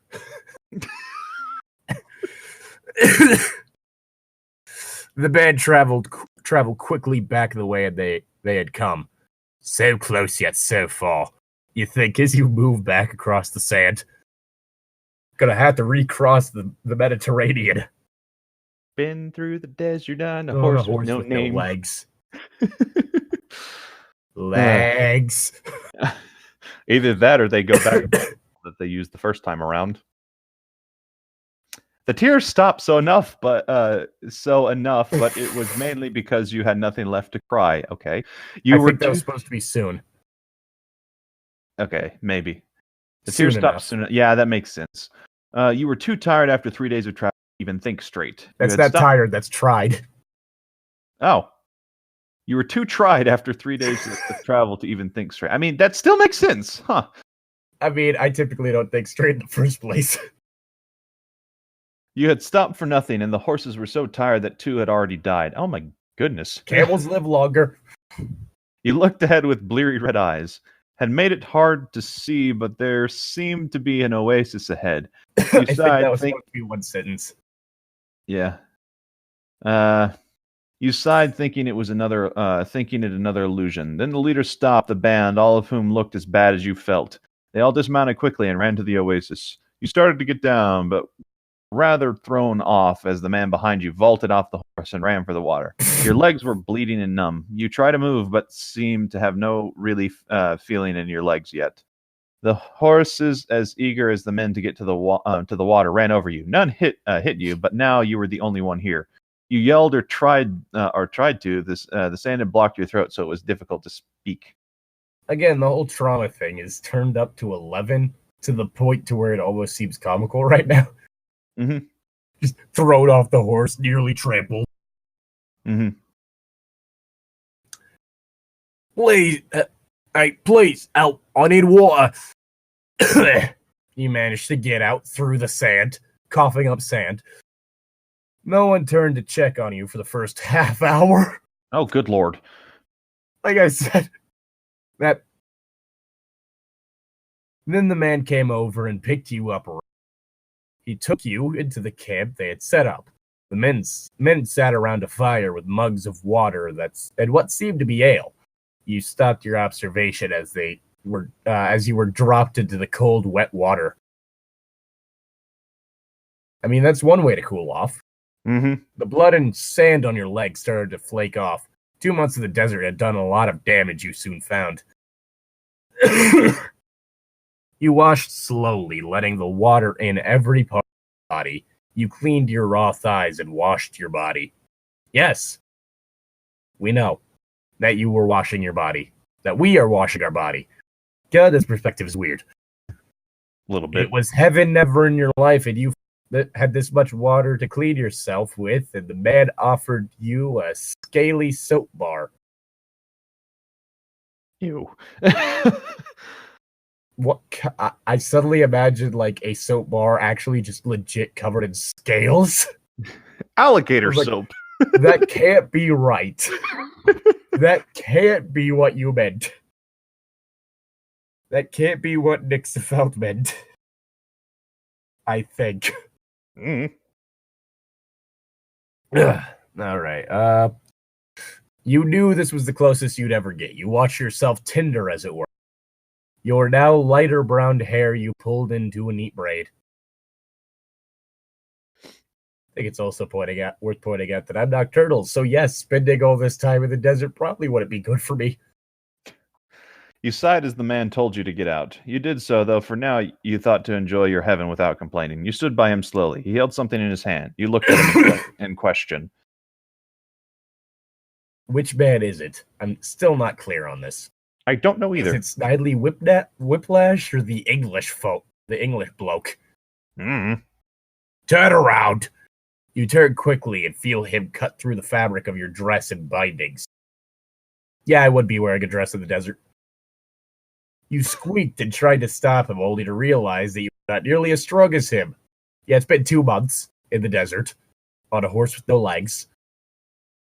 Your clothes feel away, and you looked at them in slight horror. Then something was forced over your head. It was another dress. This one much better made than the last. It was blood red and had gold trim. Hey, it hides the blood. It reminded you of the Pharaoh's clothes, only this one was red. You smiled. You smiled and turned to the man. He smiled back, but it was a toothless smile, and it made you gasp. He then stopped smiling and grabbed your wrist and half dragged you to the leader's tent. Okay, so now we're going to Snidely. Mm-hmm. The man shoved you in the tent roughly and then left. You stood there quietly. The leader sat on the floor on a mat. He looked up at your arrival. I'm just imagining him doing, like, the same pose that I had Stevie do in that one picture. You know the one. Yeah. It's just lying on the floor like, hello there. You sure clean up nice, he said. I'm Tamric. He smirked and stood up from his place in the tent. He walked over and gave you a mocking bow. You watch him nervously. He was much bigger than you and looked to be much stronger than you as well. Well then. Tamric smiled and took your tall arm. glass of water. Tamric smiled and took your arm, leading you to a mat opposite the one he had just sat in. I don't know what he sees in you. Why are you so important to him? Whispered more to himself than to you. You suddenly look at him knowing that Pharaoh had sent you across the desert. Well, shit. Your eyes widen as you look at the ring, you look on the ring of your finger. Well, all you gotta do is look at my hair, my eyes, and my jawline. It glittered merrily even now. It seems to draw you into its deeps. Depths. I don't feel like that's used right. Mm-hmm. Reaches, maybe? Into its depths. Reaches. Depths. That's the word. I said that. We both said it at the same time. I said it a few seconds ago. I didn't hear you say it. Okay. The man Tamric interrupted interrupts your vestige. Hey, didn't we just leave there? You left there a while ago. You're going back now. Oh, that's right. We're going back. I was about to say, didn't we just leave there? Everybody died. You are the girl that was seen with him, are you not? Startled, you reply on instinct. Yes. Then realizing what you had said, you cover your mouth with your hand. Your instinct, unfortunately, had been to speak honestly in Egypt had gotten you far to be honest to everyone. Here, though, it did you no good to speak out so. Tamrick smiled and picked up your hand. All you know is that you're somewhere in the deserts of Greece. Wait.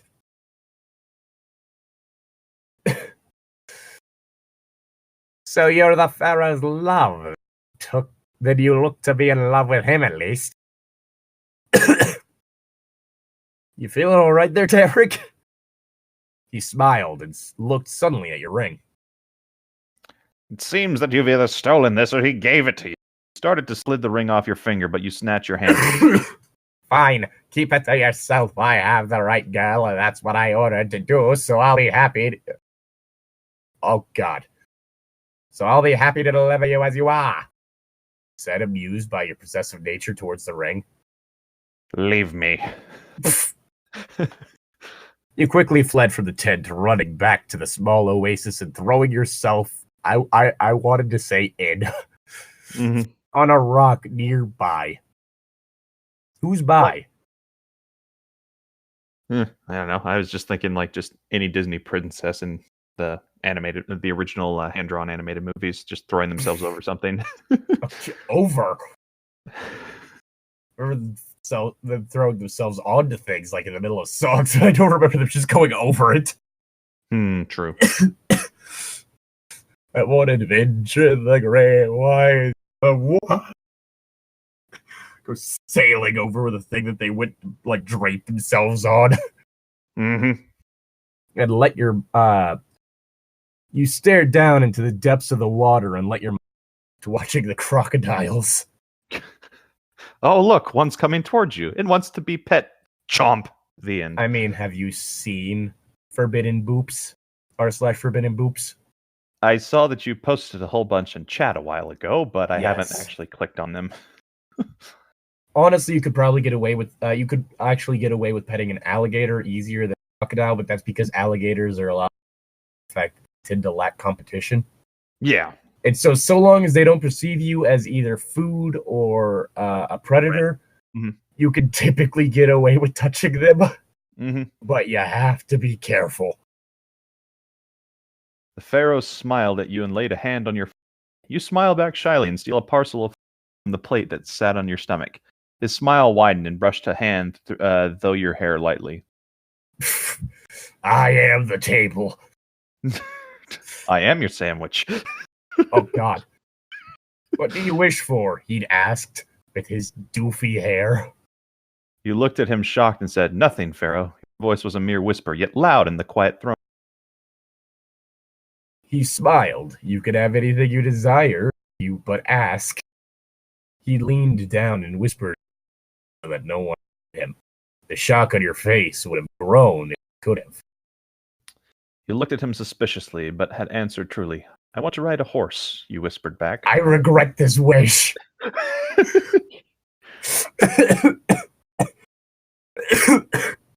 I highly regret this wish. He looked a bit surprised. His eyes locked on yours, and he spoke in higher Egyptian. People had looked at him funny, but no one defied the Pharaoh's orders, so someone ran out. Minutes later, they came back and reported.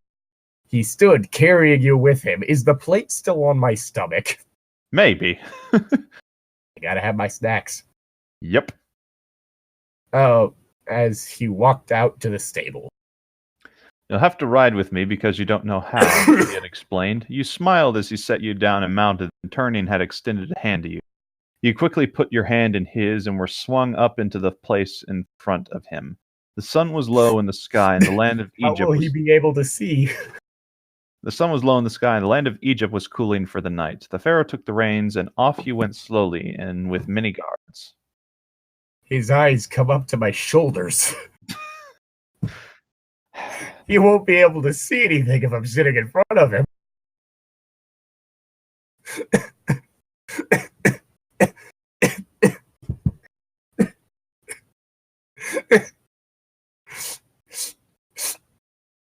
You okay there? No. We got one more chapter. We're almost done. Come on.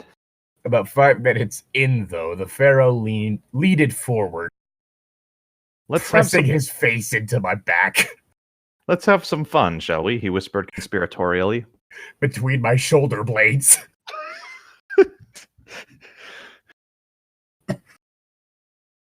Also, this means that she was riding a horse. Well, I don't know how long it was. This raises some questions. Mm-hmm. I don't know. Maybe it was a short dress, like mid-thigh or something. I don't know. Mm. He kicked the horse forward and it leaped happily. I don't think horses tend to be happy when you kick them. Just gonna put that out there. Past the stunned guards. Laughing deeply, he rode hard. You cling helplessly to him. Behind you.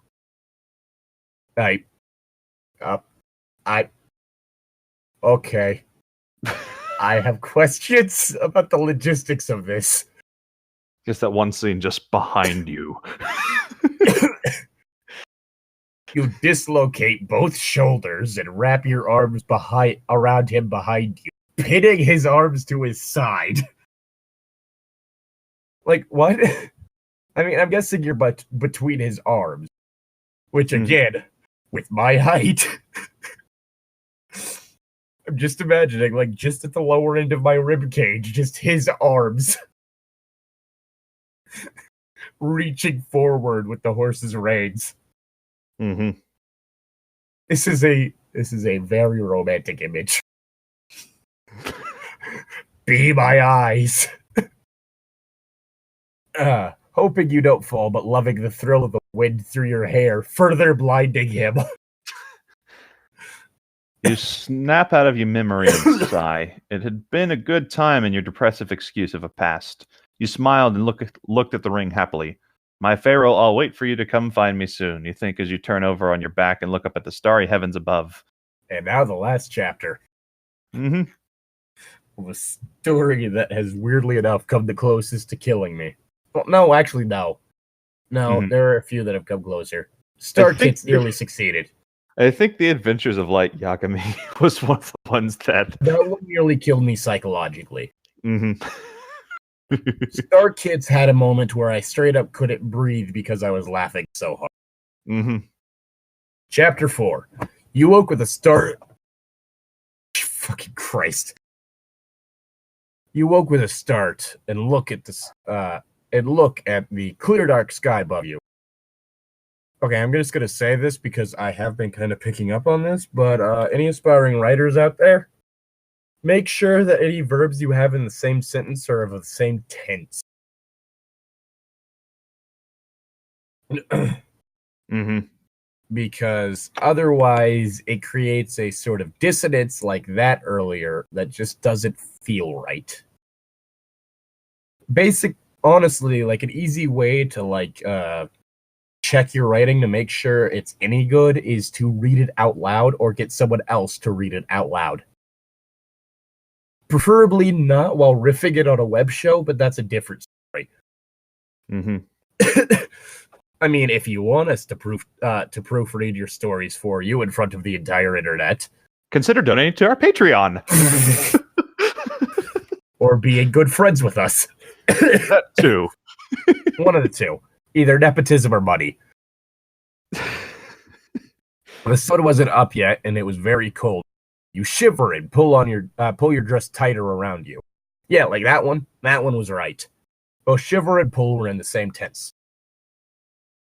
You were used to sleeping outside, but lately had slept inside, so you were accustomed to it. Yeah, it was awkward. No. You curl into a tight ball and try to go back to sleep. Chapter ends. The end. After several minutes of this, you finally realize sleep isn't coming, so you roll back to your stomach and look down into the water. You lay quietly dreaming of a better time. Then, more out of habit than anything else, you look on your hand. It sparkled in the dark, and again you were pulled into the emerald depths. Deeps. Yeah, I know. I'm correcting it because Deeps. it's bugging me. Emerald deeps. You were falling into murky, sparkling greenness. Oh, why did it have to be green? It's the murky part that's bugging me. The murky combined with sparkling feels wrong. Mm-hmm. Because murky tends to bring to mind more of a dull color. I can kind of see it. It's just different. You know what I mean? Like, you think murky, you don't think, like... Yeah, I can understand where you're coming from, but I can also kind of see murky sparkling as a thing as well. But it seemed to flash by too quickly now, though, to call it really. You think of screaming, but you realize that there's no one there to hear you. Continue to fall in now. Fall in now. What is a blurred, undistinguished color? The chilly cool seems to grow stronger as you grow closer to the blackness around you. Suddenly realize that you fell in the oasis. Finally, it's utter darkness, and you know that the end is soon. You close your eyes tight and wait for the impact. Never came, because when you opened your eyes, you were standing in the throne room again, only it was a disaster. Oops. Bodies lay around, and useless swords sat in dead hands. There was no blood on any of them, but they were unmistakably dead. Have questions? Look around in growing horror. It's a skeleton army. Oh, gods. The dead were foreign from the look of them, but when they lay face down, you couldn't be sure. You finally look up to the throne. The pharaoh sat there silently. You look on in unease as it looks as if he was dead himself. I suddenly was really tempted to make a joke about Set. Mm-hmm. And I just realized how fitting it is, considering the invading army, because of the fact that one of the things Set was the god of foreigners. Yeah. Yeah. Set, why did you let these people in? The pharaoh sat relaxed in his throne. His eyes weren't visible under a crowd. But the eye on his crown was. Mm-hmm. But he looked so still, and he wasn't breathing that you could see. Granted, his clothes were kind of loose, so... You ran around bodies and swords in your haste to get to the pharaoh. You rushed to his side and kneeled next to him, looking up at him. Pharaoh? You question and worry, but he seems not to hear you. A man comes into the room. Another of the swords lay around strapped to his. You look at the deadly sword, then to the pharaoh. The man continued across the room at an easy pace. About halfway across the room, he stopped and looked slightly nervous as he loosened his sword and drew it slowly. The sound of metal against metal echoed in the quiet room. Do you not learn yet that you can't even reach me, much less kill me? Pharaoh said, menacingly, as he lifted his head and looked at the man directly. You look at the pharaoh in relief and concern, then glance at the man who had frozen when the pharaoh spoke. He stayed as still as possible and stared directly at the pharaoh's eyes in horror. Confused, you look back to the pharaoh and look at his eyes. They were normal, if not angry. Then you looked a bit higher and saw the golden eye on his forehead. You knew that means bad things and ducked back to the side of the throne. Closing your eyes tight, you hear a slightly gurgling sound, the sound of metal on stone. You look back at the man and see that he has joined the many people that lay strewn on the floor. You look up at the pharaoh and watched him as he sighed and relaxed back into the throne, and the third eye faded quickly. Pharaoh? You ask again in slight distress. No answer. Suddenly you feel as if you're falling again. Suddenly you're back on the stone slab by the oasis. You look around confused, then look down at the ring. It showed the scene that you had just left, but it was fading rapidly. You gasp and cover it quickly so that no one else can see. Congratulations, your gift traumatized you. The sun Congratulations, the ring was cursed. Hey, this looks kind of shiny. The sun was up now, and the camp was as well. It was hovering several feet in the air, along with the sun. Mm-hmm. Wait. That's not how the sun works. Mm-hmm. Within several more minutes, you would be moving again. You flinch as you realize you'd be fighting again. Tamrick moved in the ranks of his people, quickly giving orders and yelling at them to hurry. You stood up and watched as they finished tacking down the tents and packing the horses. Narms came around from behind you and lifted you up onto a horse. Be a good girl and don't cause me trouble, came Tamrick's voice from behind. You stiffen as you recognize the voice. Say? Yeah, see? But say nothing in return. You just let her right side saddle already. The ride was slow and easy today. Everyone was in a much better mood, but it seemed that they were much more relaxed for other reasons as well. You thought back to the dream, for that is what you concluded, that it was just a dream of falling into the Pharaoh's throne. Ugh. You hoped it was a dream at least, because what you'd seen was not something that could come to pass. You hoped that the Pharaoh was alright. The day continued in relative peace. Tamrick, you were learning, was a butt. But you were used to being treated like that. So you did retort. The day came to a close and you made camp. It was rushed and obviously temporary. I'm guessing it was that you did not retort. Yeah, that's what I was thinking. Also, God, that... Are you sure teen was the right rating? Are you sure, Nixefeld? There's violence. Maybe it was... Maybe it was just because of, like, the whole thing we've been dealing with that other fanfiction. Dear God, I was not expecting that. Mm-hmm.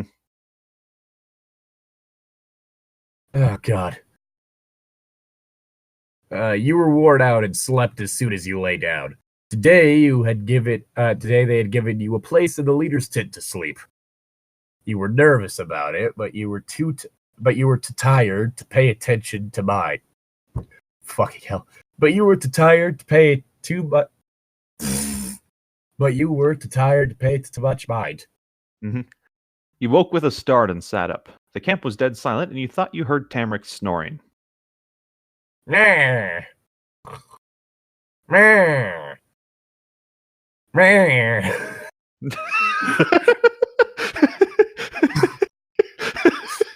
That's how villains sound when they snore. Yes. You stood and carefully walked to the entrance of the tent. Tamrick was too deep in sleep to notice, or so it seemed. Oh, too deep. Okay. You slip out of the tent quickly and move into the pre-dawn air. Your eyes water as you look at the clear, starry sky. Damien, I wish you were here. Tear escaped your eyes, as only one from both. At the same time, it was weird. They met in the middle, on top of your nose. Mm-hmm. We try not to think about it. Mm-hmm. Just ran straight down your nose. Oh, God. You sigh as a light breeze moves through your hair. You know, it's said that fate says the wind. You never truly know where or when it will show up.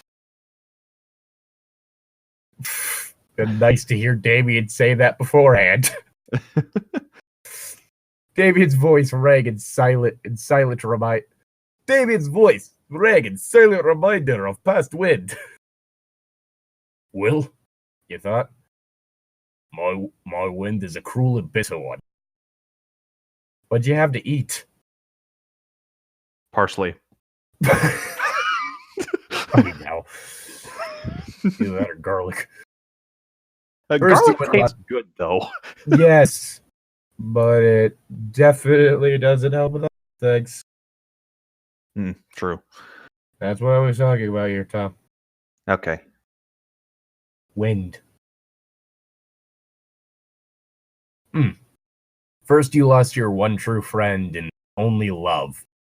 Then, being sent away, you had befriended another nice. They're all gone now, you think sadly, and turn to look back at the suddenly silent tent. The flap remained still, so you turned back to the wind. You let the breeze take your hair from your shoulders and fling it around in its grasp. And now I'm just thinking of like that CG test footage of when they were trying to animate Violet's hair for The Incredibles. Because they had to create an entirely new thing for them. Mm-hmm. And so, like, the test animations for getting it to work and the hair's just flying all over the place. That's what I'm suddenly imagining.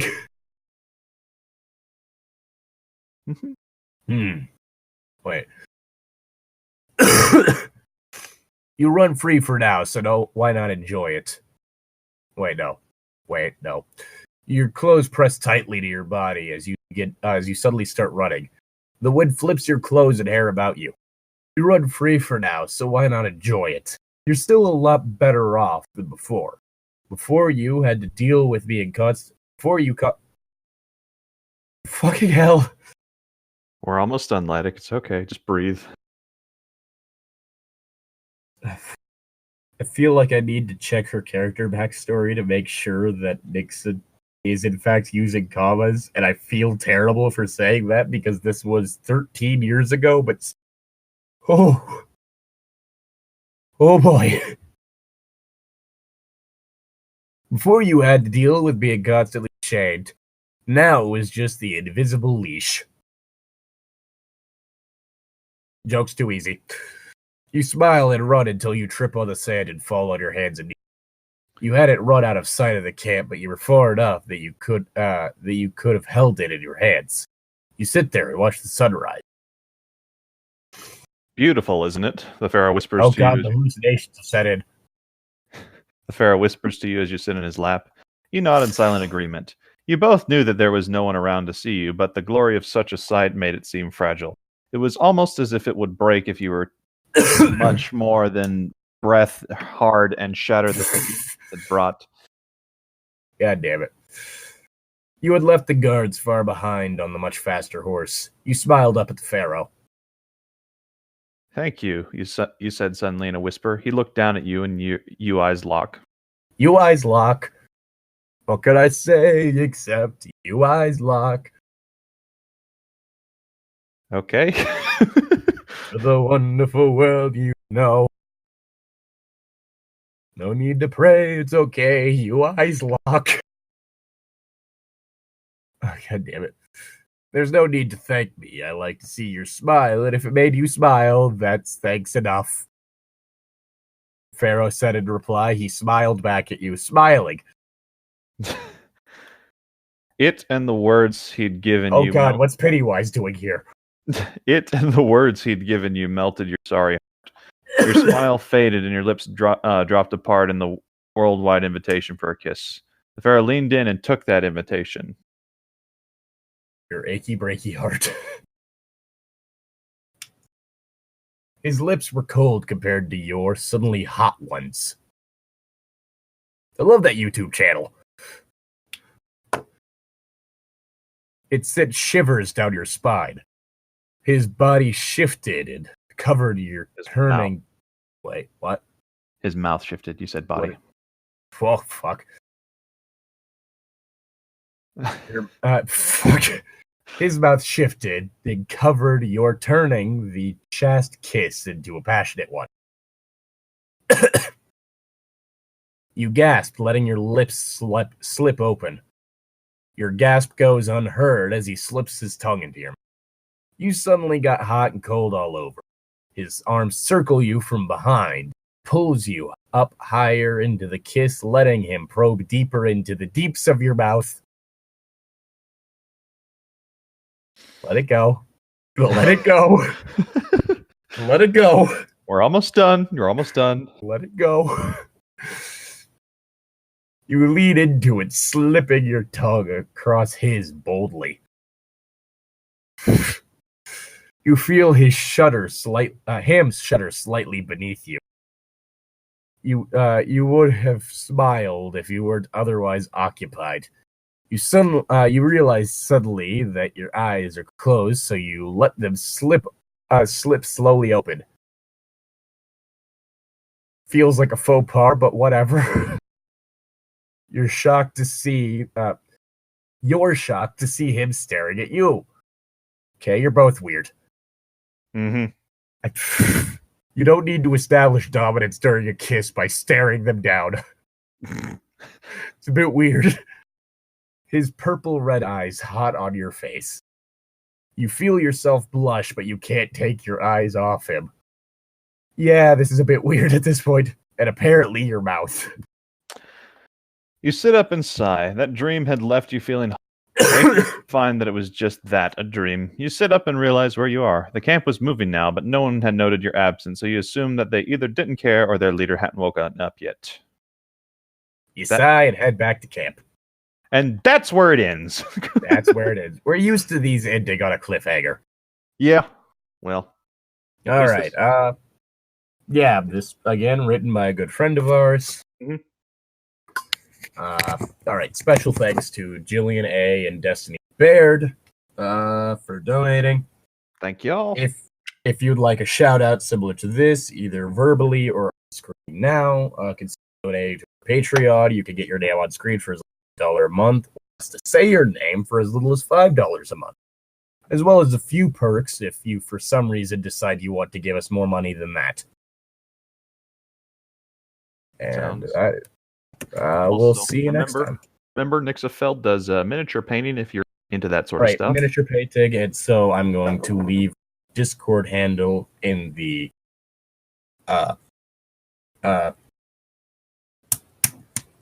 description. And so you can contact her through Discord if you want to pay someone to paint a miniature for you, because apparently that's the thing that I need to specify.